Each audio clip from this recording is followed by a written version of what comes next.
अरे दोस्तों, आइए जानते हैं 2025 में योगिनी एकादशी का व्रत कब रखा जाएगा। हर वर्ष आषाढ़ मास की कृष्ण पक्ष की एकादशी तिथि को योगिनी एकादशी का व्रत रखा जाता है। इस बार योगिनी एकादशी का व्रत 21 जून को है या 22 जून को, यह संशय की स्थिति है।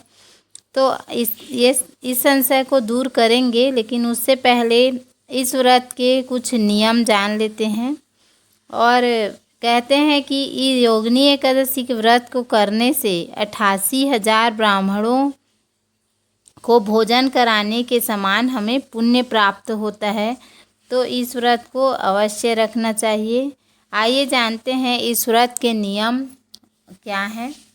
देखिए, एकादशी का व्रत बहुत अधिक विष्णु भगवान के लिए महत्वपूर्ण है। विष्णु जी इस व्रत को रखने वाले मनुष्य से बहुत अधिक प्रसन्न रहते हैं और उन्हें संसार के सारे सुख सुविधाएं प्रदान करते हैं। तो इस व्रत को नियम पूर्वक यदि आप रहेंगे तो इसका फल आपको अधिक मिलेगा। तो आइए जानते हैं वे कौन से नियम हैं जो एकादशी व्रत में हमें 3 दिनों तक पालन करना चाहिए। दसवीं तिथि से शुरू करते हैं। तो दसवीं तिथि में एक बार भोजन करना चाहिए और सात्विक भोजन करें। शाम को सूर्यास्त के बाद कुछ भी न खाएं। चने की दाल, मसूर की दाल, साग और किसी और के घर का खाना बिल्कुल न खाएं। इस दिन क्रोध, झूठ और निंदा से बचें और दसवीं तिथि को ब्रह्मचर्य का पालन अनिवार्य रूप से करें। और दूसरे दिन एकादशी तिथि के दिन सूर्योदय से पहले उठकर स्नान करें, व्रत का संकल्प लें, भगवान विष्णु की पूजा करें, आरती करें और भोग लगाएं। तुलसी दल, फल और फूल चढ़ाएं। इस दिन अन्न, जल और तामसिक भोजन, लहसुन, प्याज, मांस आदि का सेवन न करें। क्रोध, झूठ और निंदा से बचें। ब्रह्मचर्य का पालन करें। रात में जागरण करें और भगवान का भजन कीर्तन करें। जो लोग इस दिन व्रत नहीं रखते उन्हें भी अन्न का सेवन नहीं करना चाहिए। चावल तो बिल्कुल भी नहीं खाना चाहिए। द्वादशी तिथि के दिन सूर्योदय के बाद स्नान करके भगवान की पूजा करें। उसके बाद भगवान को भोग लगाएं। उससे अपने व्रत का पारण करें। पारण का एक समय होता है जो हम आगे बताएंगे।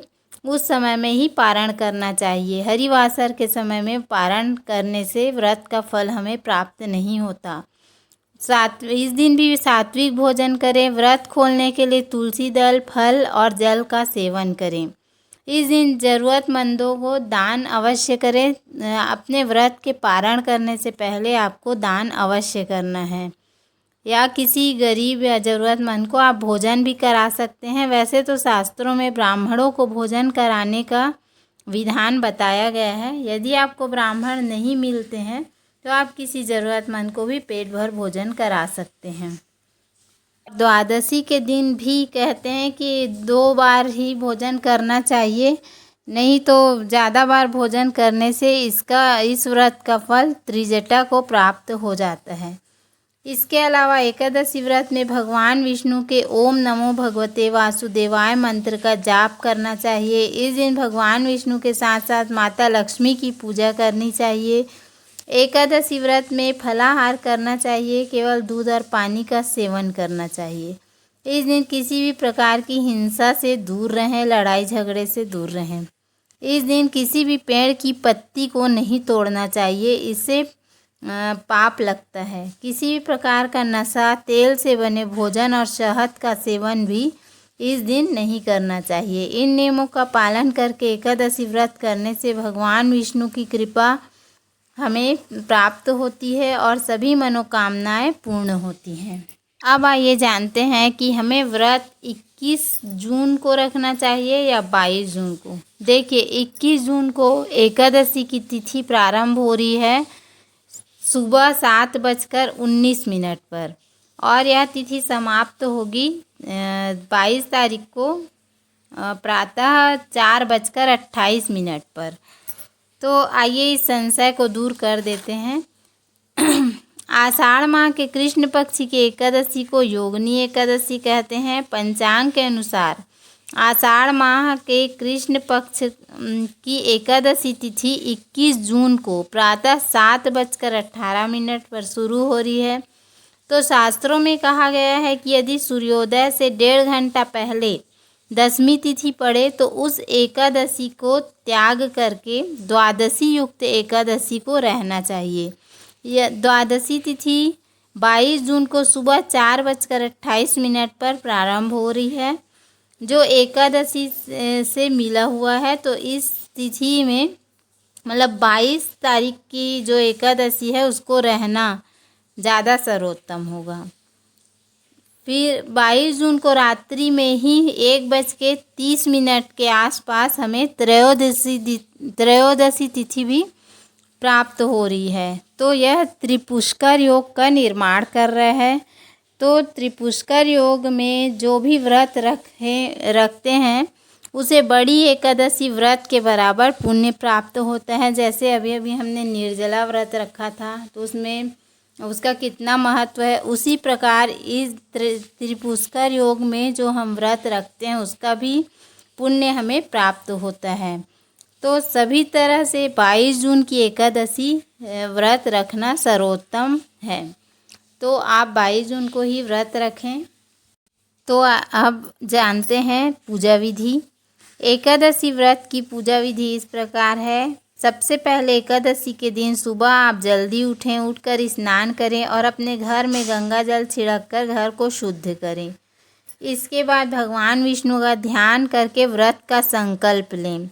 फिर आप पूजा स्थल पर जाकर पूजा के लिए एक स्वच्छ स्थान का चयन करें और वहाँ पर चौकी स्थापित करें। चौकी पर पीला या लाल वस्त्र बिछाएं और भगवान विष्णु और माता लक्ष्मी की प्रतिमा या चित्र स्थापित करें।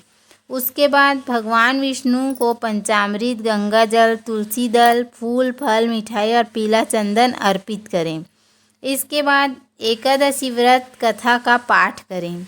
फिर भगवान विष्णु की आरती करें। उसके बाद एकादशी माता की भी आरती अति आवश्यक है।